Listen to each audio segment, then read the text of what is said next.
Hello. Thank you.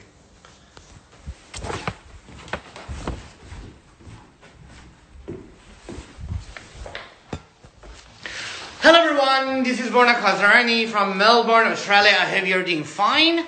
First of all, thank you so very much for all your lovely comments and messages regarding of my live show here, and please forgive me if I'm not able to reply you all tonight. I'm going to have a conversation with Cenk Erdoğan, who was born in Istanbul, Turkey in 1979. In 1997, he won a 4-year scholarship at Istanbul Bilgi University Music Composition Department. In 2001, he graduated from first-class honors from the music department. In October 2004, upon the invitation of David Fiuczynski, he held a workshop at the Berklee College of Music on fretless guitar and modest in Turkish music. In 2008, he recorded his first album, Isle, and in the same year, with Aria soundtrack company, he composed and arranged the soundtrack for the movie, which is called Issız Adam, which is written and directed by Cenk Erdoğan, and he won Yeşilçam soundtrack of the year 2009 prize.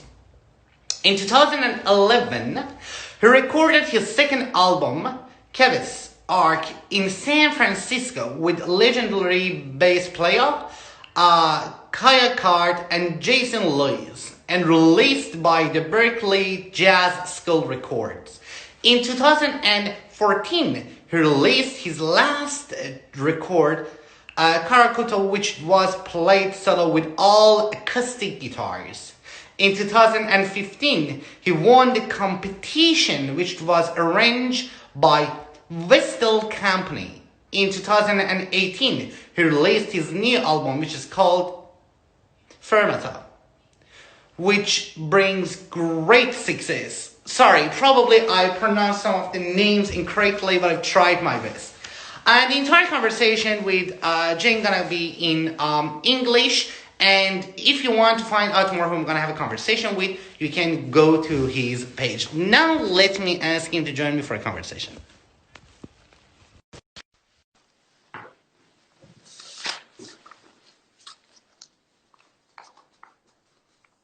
Hello! Hello, welcome to my studio. Welcome to Istanbul. Thank you. How are you doing? Fine, great. You know, just Corona days and composing a lot these days, and try to move myself a little bit inside music. So that's what I do these days. You are doing really great. Thank you very much for being here tonight with me. I really appreciate it. I love your works and well done. So before I've got lots of questions, right. And I'll try my best to speak slowly that you understand. Okay. Okay. So do you want to say hi to those who are watching us now or maybe later on? Definitely, definitely. As I have a lot of friends from Iran, and first of all, I want to say hi to them because I made a concert there, and it was spectacular. You know, the vibe is amazing in Tehran, and also it's my first time who I communicated with Australia, so it's so important for me too. I hope to come there as soon as possible. You know, so hi to Australia, Melbourne too. All right. Okay. Thank you.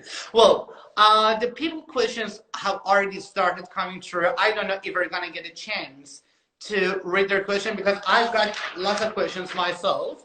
All right. Okay. Sorry, probably I pronounced some of the names incorrectly. I tried my best. So. Don't worry. Okay, Cenk.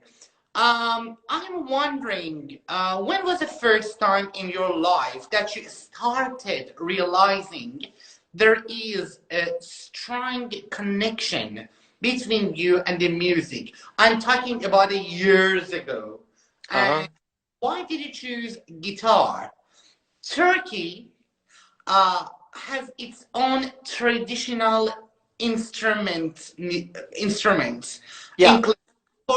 line, naked, plucked, lute, ney, and blown flute, and kamanche and etc.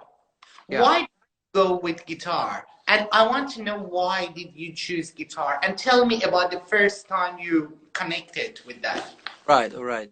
So in the beginning, my father was a very passionate about music. He was an architecture, and he always listened to music very loudly while he's drawing and painting. So that's why in my early ages, very young ages, I grew up with lots of guitar music from Pink Floyd, Eric Clapton, Buddy Guy, like all these blues guys and all the stuff. And then I liked the sound of the guitar in the beginning. And then also, I have a friend in my neighborhood who plays the guitar. And when I saw him, he can carry his instrument everywhere with him. He can play in the parks and everything. And then I decided to try the instrument. And I was like 14 years old these days, because I started very lately actually. And then I pick up the guitar, and I understand the first day when I played the first chord, which was E minor, and when I hear the vibration on my chest, I said that, okay, this is my instrument. Yeah. So that's why I start to play guitar. And then of course Turkish music, if you're not growing inside Turkish music area, you can't go for it, because it's not so popular. You can see it on the TVs every time, or commercials. But when I discovered my own music, Turkish music, and I understand that I'm just sitting on top of a big gold, you know. So then I switch my career and my playing to fretless guitar, which the guitar is like which you can play the Turkish scales, microtonal scales. That's why I start to play fretless guitar. And then I also start to play tambur, which is a long neck instrument that you play with bow. So then I start to compose much more in the Turkish music tradition. Mm-hmm. And tell me about the connection, Cenk, the way you connected with the guitar, because I believe all artists in the world, they can find their character, their emotions, their personalities through what they're trying to create. Tell me about the connection between you and guitar, probably. Mm-hmm. So it's weird to maybe go back to the roots, but now I'm 41 years old, and I feel like I have 3 arms, you know.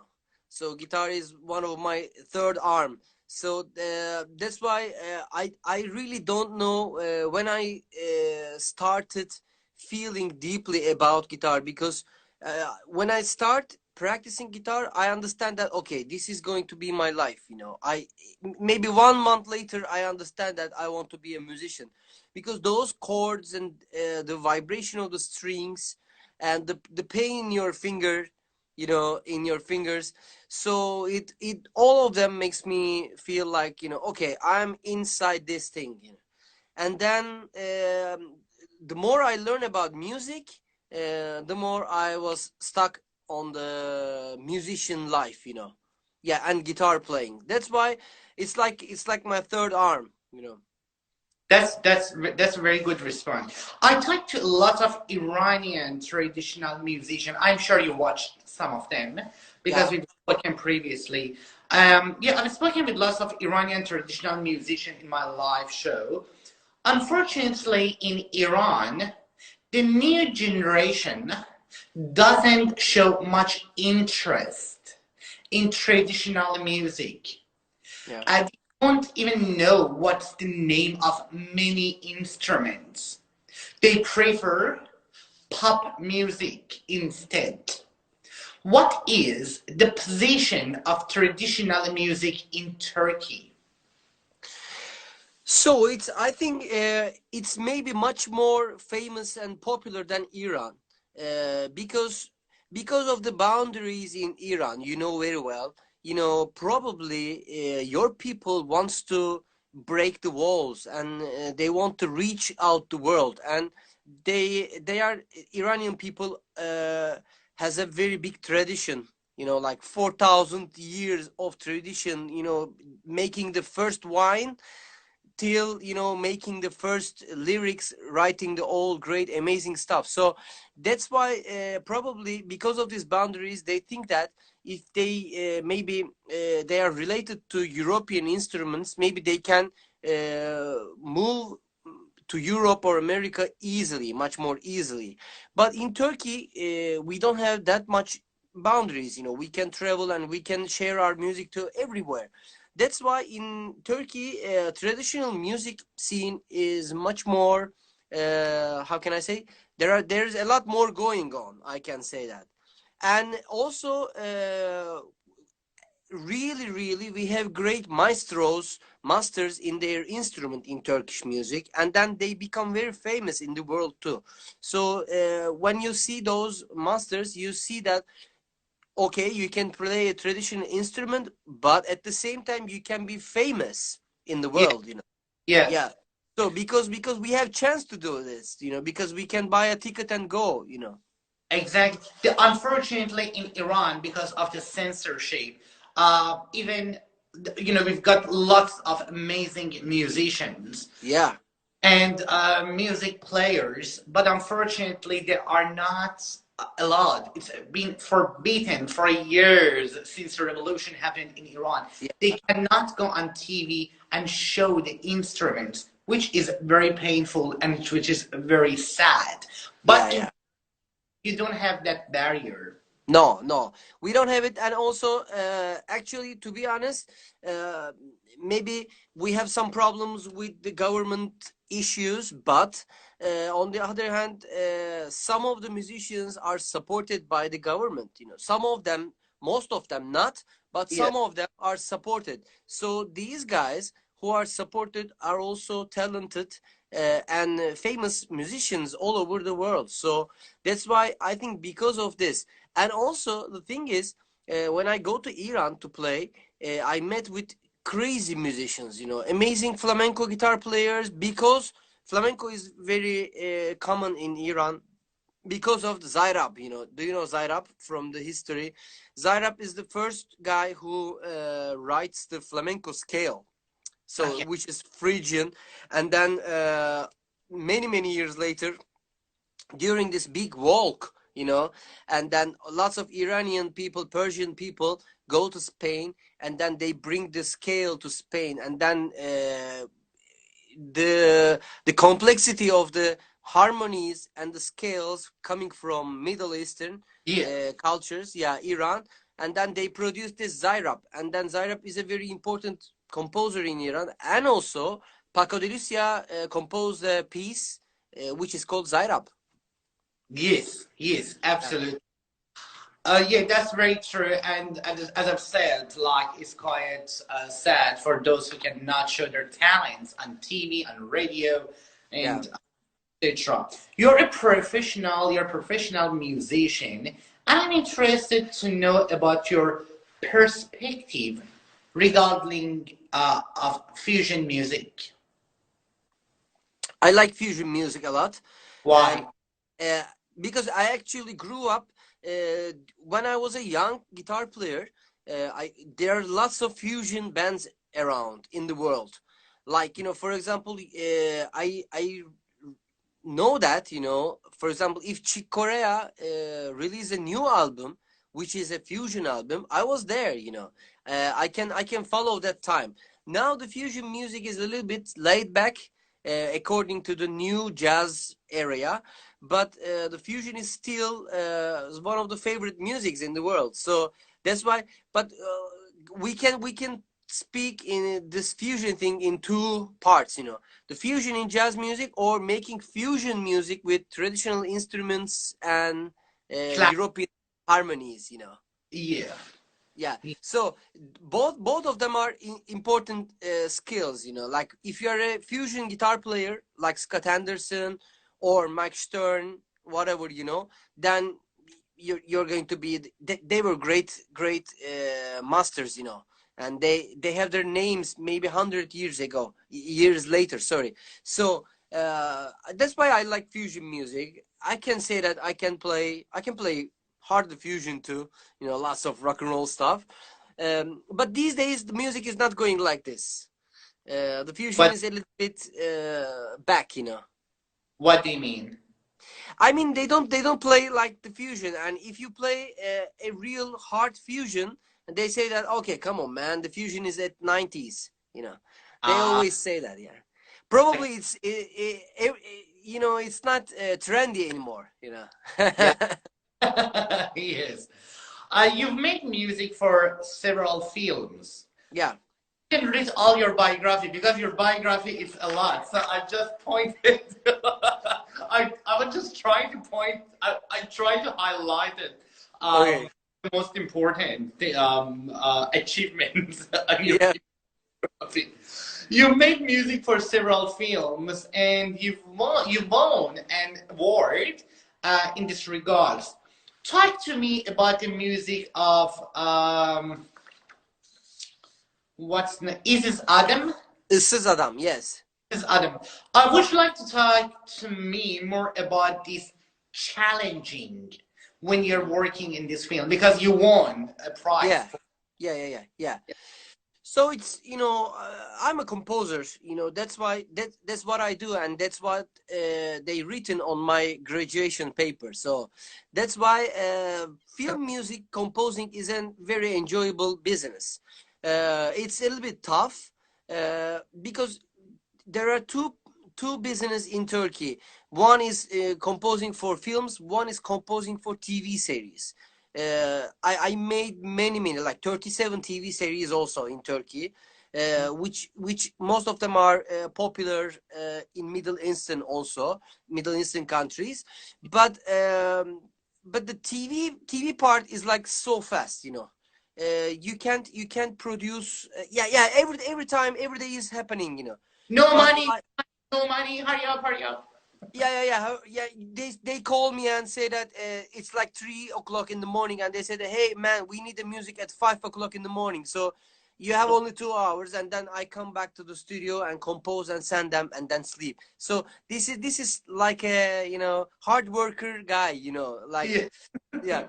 But composing for big scores, films, it's different because then you need to compose a team which holds the film, and then you need to compose the little babies of that team, you know, and which refers the same melody, and then it gives the same vibe of the film, because films are like a bracket to in a lifetime, you know. So but the TV series are every week there is something happening, but in TV, in films, you have like 90 minutes or 100 minutes, you know. Yeah. And there is a story, so you have to compose that story too. And Issız Adam really makes a huge success in the film industry too, because it was watched by like 7 million people, and 7 million people bought tickets for that film. Yeah. And also in the film, the main actor is using LPs, because he said that analog life is better than digital life, and he always say that, you know, analog music is the better music that you can hear, and if you try to live analog in your body also, then you will find a better life. So, and then after he's listening to those LPs in Turkey, there's a huge LP industry started again, you know. They start to release LPs, they start to buy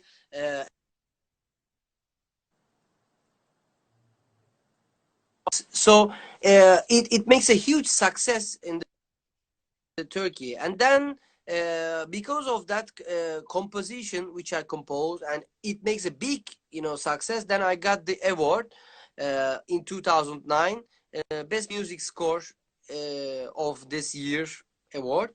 And then of course I go on composing many films, but some of them were very successfully.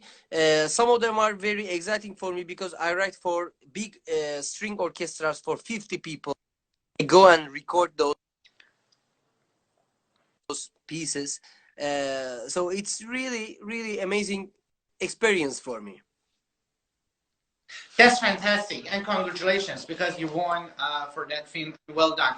I was I was looking since I started following you, and unfortunately, I got to know you quite late. So, but since I started following you on Instagram, so I found that apart from you playing guitar, or probably that way, you also play something else which's got a circle bass. So there This is a one. piece. Yeah, this is a typical Turkish instrument from Ottoman times, you know. And then this is what we called tanbur, Tanbur. And if you play with, you have to play with bow, Okay. like a normal bow, and then it sounds really deep because of this lots of strings. You know, you got a real reverb. You know, this is a skin, you know, this is a skin, animal skin, and you only play this string. These strings are vibrating only like this. Okay. We are going to play guitar and that one. Yeah. And I've got a question which is very interesting question. I've got more than 200 questions so far. Oh, I go with the last one, okay? And that's quite interesting. Somebody asked me, could you please ask Cenk if God wants to play a song from him, what song he's going to play? wow, very, very deep question. Very good question, actually. So maybe there's a track in my latest album Fermata. It's called Kara Gider, and probably because I composed that piece, it's five in the morning, and then I start composing the piece till between 5 to 12 noon, you know, and then I finished it, and I didn't go out that day because I was in vacation, and I feel that that song, you know, really important to me, you know. So, and then I downloaded. So that's Let's why. play it. So is that playing with the guitar? Yeah. I can play Okay. guitar, but I need to Cenk, tune. I I need want to tune. okay. I want to see you and guitar. Probably you need to sit a little bit back that All I right. can whole I mean the whole frame. All right. And also I want you to put a volume of your phone a little bit down because I don't want to get a distraction. All right. Please. But I want to see your guitar when you play. I'm going to show it after the tuning. Okay.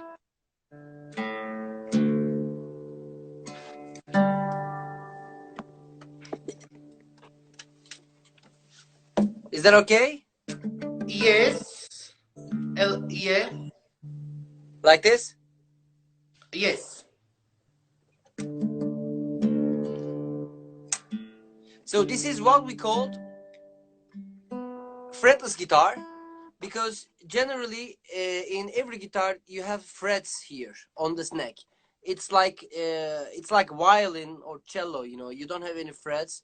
That's why it's a little bit hard to play, but it's much more emotional, you know. Sure. So let's try Kara Gider then.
Wow, thank you, man. Well done.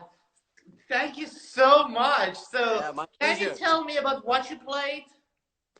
So this is a piece called Kara Gider, and it's telling the story of some, you know, last 2 years we have some problems, you know, from the borders. We have lots of Syrian people who were suffering, and also we have some fights between Turkish people and Syrian refugees, and it really gives me too much strength and how can I say, stress on my mind, because I believe that we are not taking the same breath anymore, so we are really divided and separated in the world. That is my next question. That's very interesting. Yeah, And yeah. I was going to ask you, well, as far as I know, Turkey is divided into two parts, European and Muslim parts. And didn't discuss a negative impact on the culture of the country, especially Turkish art. Yeah, definitely. But I believe that Turkish art is based on Middle Eastern roots, because the European part is only in Istanbul. So Istanbul is divided by the sea, you know this Black Sea and the Marmara Sea, and Marmara Sea divides Istanbul from the half, and one half is belong to Asian continent, and the other half is belong to European continent, but it is still Istanbul. So Right. I believe that in our culture we have Armenian music, we have Iranian music, we have Arabic music, we have Kurdish culture also in the music, and then we have Russian and Black Sea culture, which is Okay. like in the 6/8 beats and 3/4 beats coming from this Azerbaijani, countries. So that's why Turkey is in the middle of many different cultures. So it's like a multinational country, like USA, So Of yeah, but USA probably is much more worldwide, because in USA you have Chinese people, Japanese people. They are totally different cultures. Yeah. Absolutely. So not in Turkey. Turkey is like, we have some great countries who are friends. They bring a lot of cultural stuff into our foods and music and culture, I believe. Okay. And yeah, because it's been quite divided, like from European side and also from like Muslim side. And as you've said, like it has a quite negative impact, unfortunately, culturally. Mm-hmm. And sometimes I get confused. I don't know which, I'm sure you get confused yourself. Am I right? We get used to, I guess, because it's what we are. You can't say anything like Turkish, because Turkey means it's all the cultures are together makes Turkey. So Right. yeah, you can say Russian people, because Russians are pure bloods, or you can say Germans, they are not so mixed cultures, or Iranians are also, strong cultural elements in their blood. But in Turkey, we have everything. We have Christians, We have Orthodox people also, we have Armenian people, we have Jews a lot in Turkey. So we are all, combined It's, together. it's quite multicultural or Yeah, diverse. definitely. It's And very, I get used to, and I believe that it's like a nice food, with lots of herbs. It's I feel like it's like a food. of course, yeah, yeah. Unfortunately, there is no unemployed insurance for artists in Iran to support them when they are unemployed. Mhm. And this is a disaster. Um, is there any unemployment insurance or support for artists in Turkey? No. If you are a musician who are working in the national TVs or national radios, then you Right. become the government artist. Then you have some insurance and some stuff. But if you are a freelance musician, you're alone. But the good thing is, which is important, we have a royalty company, two royalty companies, and they work well. I know that in Iran there is no royalty company. So in Iran you can take any music and put it on your movie. And for example, if it is Borna's music, and then I realized that they use your music, you can't get any money from Iran. There's no It, right. no copyright. But in Turkey, there is a copyright, and it makes the things a little bit better, because if you're a composer, it means that you get paid every year, 2 or 3 times from these copyrights. Uh, Uh, yeah, but it's not for any musician, if you're unless if you're a composer, you can get those monies. And because you need to apply, this copyright companies say that I'm a composer, I compose this music for this film, and then they sign it for you. So that's the thing. all right. So, all right. Yeah, in Iran, there are thousands of artists who are amazing, but they struggle financially because Yeah, yeah, when they're not working, there's no any organization, or there's no any institution or any department who could have get money from, or unemployed benefit or allowance, which is very sad. Anyways, now I want you yeah. to Okay, play the other one, please. all right. And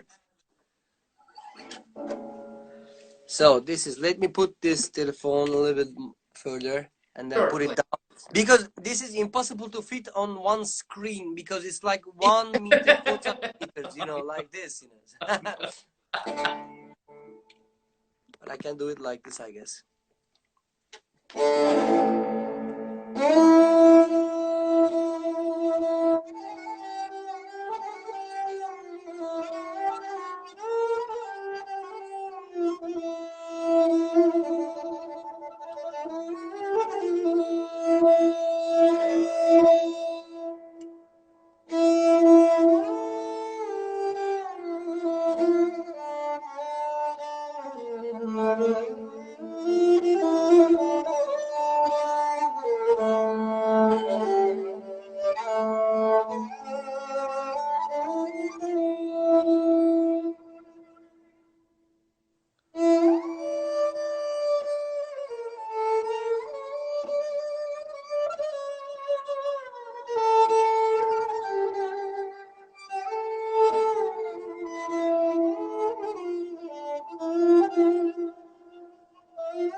what did you play? Can you tell me about that?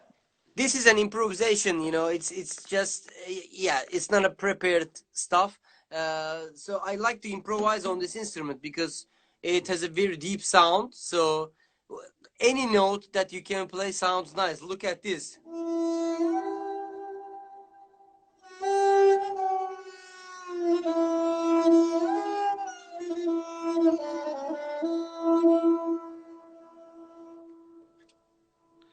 It has a really deep feeling, you know. Yeah. Show it to me again. Can you show me the bass? Yeah, this is an animal skin, you know, and then you only play with this string. This is the melody string, and these are the vibrational strings. So it just gives this vibration. It's not easy to hear from the phone, but it feels like when you're playing in a kind of church or something, you know. It's like there's a reverb, yeah. Right. That was very deep, and that was very deep. Very deep. Yeah, yeah. I also use this instrument in my soundtracks too, because then you can make different sounds like this, you know. For example,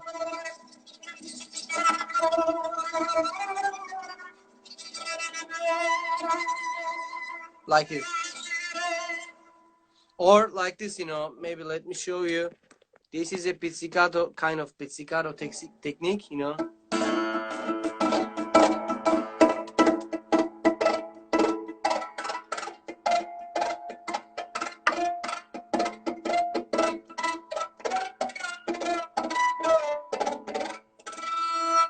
Like this. Perfect. Wow. Wow. I'm so jealous. I can't play anything. Well done. You can start.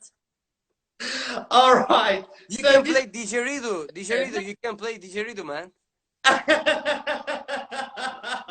I have to learn something. I know. In a situation, Cenk, in a situation where we are all in state of employment due to the coronavirus pandemic, especially musicians and singers, because they can't have concerts. A large number of musicians have started teaching online, Yeah. and I know you do the same. You teach something, but I don't know if you do online or not.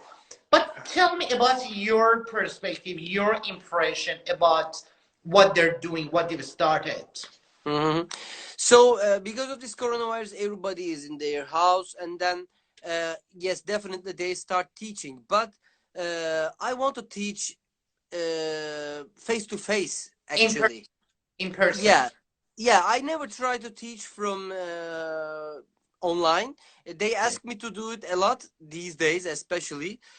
But actually, I need some time to compose and practice, because teaching is like an dedication, you know. Okay. So if you take a student, and then if he has got talent, and if you start to teach him, and then if he's getting better and better every day, then you can't leave him. You know, the worst thing to a student is just giving some hope to him and then stop.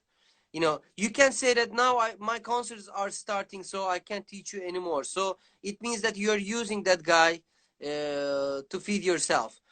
That's why if I start teaching one day, I'm going to, you know, teach and make my schedule according to my teaching class. So, but last year I was teaching in a conservatory in a university, and that was nice because I have like 6 students, and then we meet in the school, and we have our guitars in the studio, and we practice like 2 or 3 hours, whatever.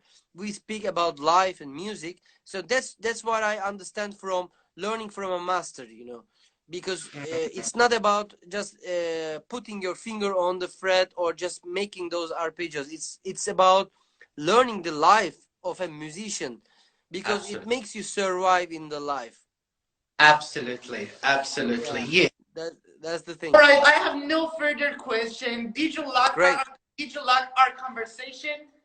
It's amazing, because you know, when you're making this type of interviews with an experienced person like you, and the person who moderates very well and very gently, and the conversation goes really, really nice, you know. So thank you for your preparation, and then I want to tell to your listeners and followers that, you know, Borna written me like maybe 1 month ago, and then he scheduled the day, and 2 days ago he write me again, and we make a little bit practice on the, you know, chat. So when you do it like this, I feel special. Thank you for this, first of all. And I hope people enjoyed from the from this chat. I didn't read any comments, but maybe later we will have some comments. Yes, definitely. Thank you very much. That was very sweet of you. I really appreciate your time, and I hope to see you one day in reality. Yeah, I love to. I love to. You know, I really want to come there and see, make some concerts. And I don't want to see some spiders, but but anyway, you know, I want to make some concerts. I will look after you. Don't worry. Okay, great, man. It was lovely talking to you. I'll talk to you soon. Okay, thank you very much, Borna. You're welcome, Jane. Bye bye. Thank you very much. Bye bye. Bye bye. Bye bye.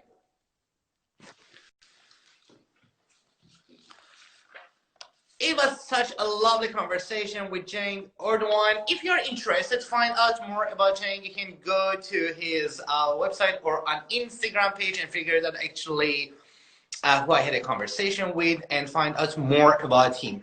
I've gotten lots of questions here, and I'm so sorry that I didn't get a chance to go through it.